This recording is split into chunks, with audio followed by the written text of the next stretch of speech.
Coming up next on the Jeff Crilley Show, we're going to talk about human trafficking, the sex trade, and a very unique ministry called Project Moses. That's just ahead.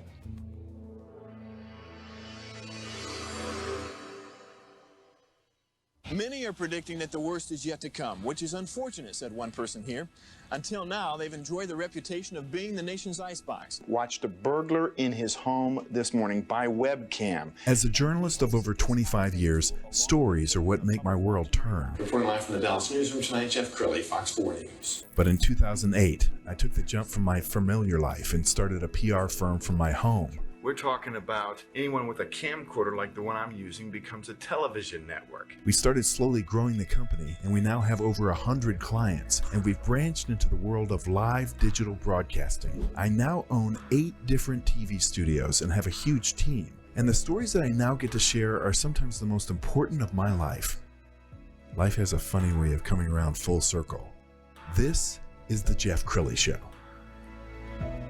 Well, there is a global crisis going on right now related to the sex trade, human trafficking, pornography. Even these days, a teenager can get it on their cell phone. And we're going to talk today one of the leaders with Project Moses. She's Reverend Audrey Sutton from St. Philip's Episcopal Church. Thanks for coming on the show. Thank you for having me, Jeff. Absolutely. Well, I'm fascinated to learn more about Project Moses and how you got involved. So that's a fun story. Thank you for asking. Project Moses was a ministry that was started on the grassroots level by parishioners out of St. Michael's and All Angels Episcopal Church in Dallas. I had no idea about this. About 10 months ago, during my morning prayer time, I had a very strong call, a very strong sense that human trafficking was a ministry I needed to participate in, which was very odd and very much out of the blue. I'd had no exposure. I walked in, asked my colleagues to pray for me, and I was immediately put in touch with Mark and Terry Demler, sort of just as coaches to talk. I'd reached out to them, hadn't heard back yet. By the end of that day, I had received a phone call from a parishioner asking if we did this ministry and connected with another person who has a spouse that wanted to participate. So at the end of 24 hours, we had 3 people that wanted to do this ministry. I found that very suspicious in a good way. So I began making phone calls. I met with the Demlers, and things just began to evolve. They told me about their ministry, Project Moses, and it seemed like a good fit. So we began Project Moses North out of St. Philip's Episcopal Church in Frisco. And within a couple of weeks, we had 20 people involved, and then more people involved. And I know I'm using a lot of numbers, but within a matter of 7 months, we had 40, almost 50 people on our team. Okay. And we had not recruited a single person. These were people that we had met, that we had talked to, that felt a push or a call. And the people that are involved really in the leadership of this have all said that they felt like God was calling them to this work. And tell us what the mission and ministry of Project Moses is. Fighting for freedom, proclaiming freedom to the captive. Jesus in Luke 4 says specifically that he has come to proclaim freedom and to set the captive free, and we hold true to that, that all people have inherent human dignity because they are created in the image of God. That is what we believe. And we want to support the agencies that work on the front lines, specifically St. Philip's North in Frisco. The most successful battles are won not because of the front line, but also because of the people behind the front line, the logistics, the people supporting the front line. So we feel like our job is to help support the front line, which are those agencies that are making rescues and providing services directly to survivors. Yes. And there are some wonderful videos out there, including this survivor story. It all began right here in Dallas, Texas. At the age of 17, I ran away from home. After a few months of living homeless on the streets and using drugs, I found myself working in a strip club. And I hated what I was doing. And I wanted to get away from there. I should have been in high school. I ran into this guy that seemed cute, and I thought he would be my boyfriend, and I thought I would get out. And he began trafficking me. And I had multiple traffickers over the course of 10 years. I wasn't able to escape until the federal authorities finally became involved. I was arrested and sentenced because I was too scared to tell on my trafficker. It wasn't until he turned himself in to serve that same prison sentence that I knew I had 20 months to start my life over before he hunted me down and killed me like he always told me he would. I kind of floundered for a while. I went right back to that 17-year-old girl I was when I met him and began experimenting with drugs again and not processing any of the trauma that I had been through. I blamed myself. I thought it was my choice. I thought somehow that I just made really bad choices and that I got what I deserved. Not looking back and seeing, no, that 17-year-old girl that met that 37-year-old man and I was manipulated and abused and controlled from day one, that was never my choice. It wasn't until I became pregnant in 2011 that I finally realized I needed to change my life. I wanted to come back to Texas, and so God made a way. And I moved back to Texas on January 7th, 2012. 2 hours after I got here, I went to church. They showed me grace and love, gave me warm hugs, and taught me how to love myself for the. Wow. I know that there are a number of organizations in Dallas-Fort Worth that you guys work with. New Friends, New Life is a guest that we've had on our show a number of times. Tell us how you work with others.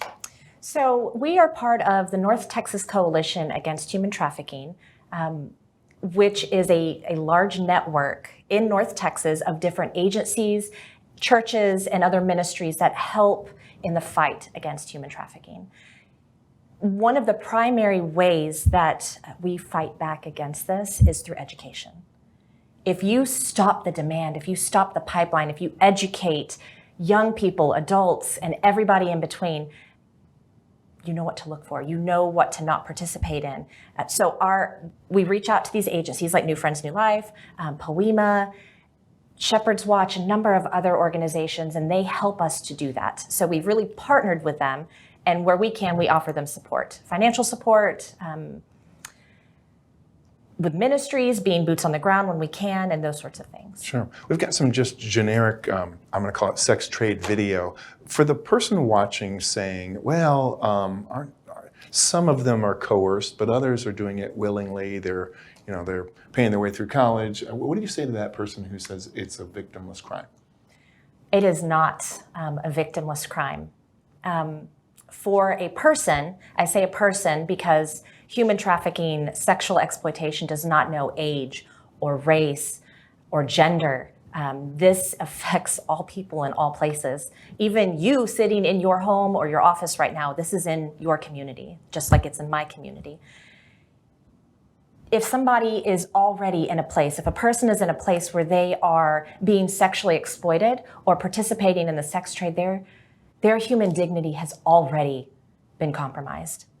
It's already been compromised. Let's address pornography because when I was a little kid, you had to go find somebody who would buy a Playboy or a Penthouse for you. These days, any cell phone has this on there unless it's blocked somehow.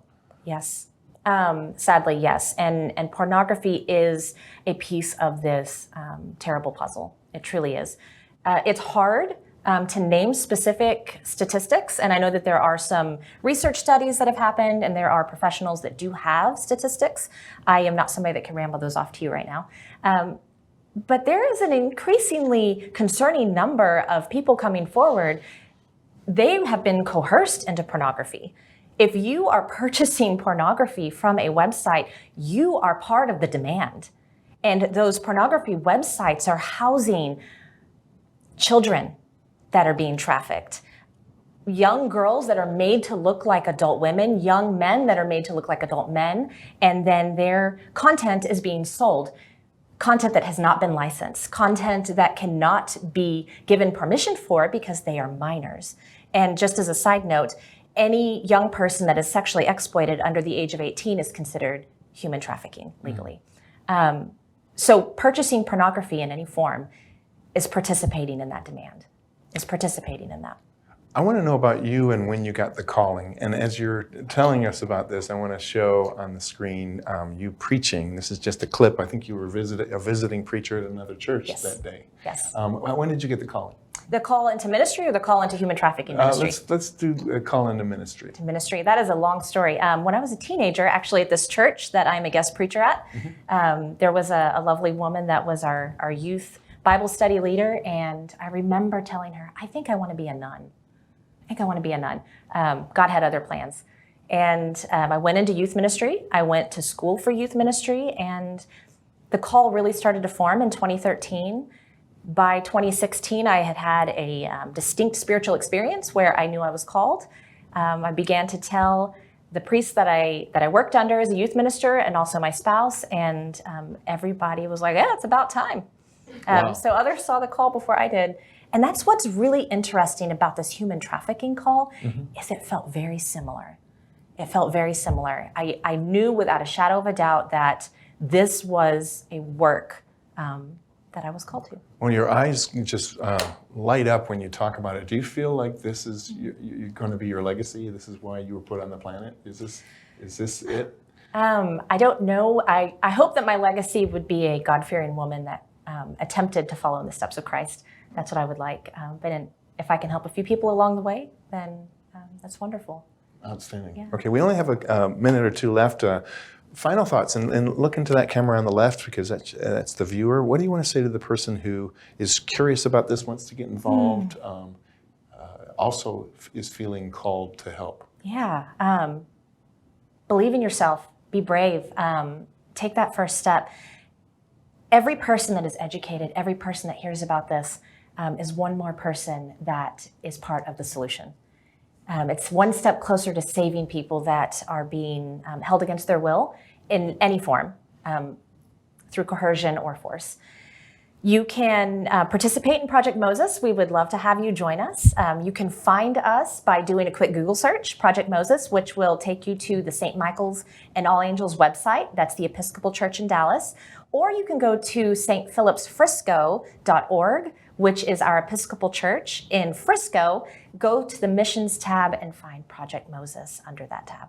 Outstanding. Reverend Sutton, thanks for coming on the show. We're going to end with the website one more time, which is stphillipsfrisco.org. Appreciate you coming on the show. Thank you. That's it for now. We'll see you next time.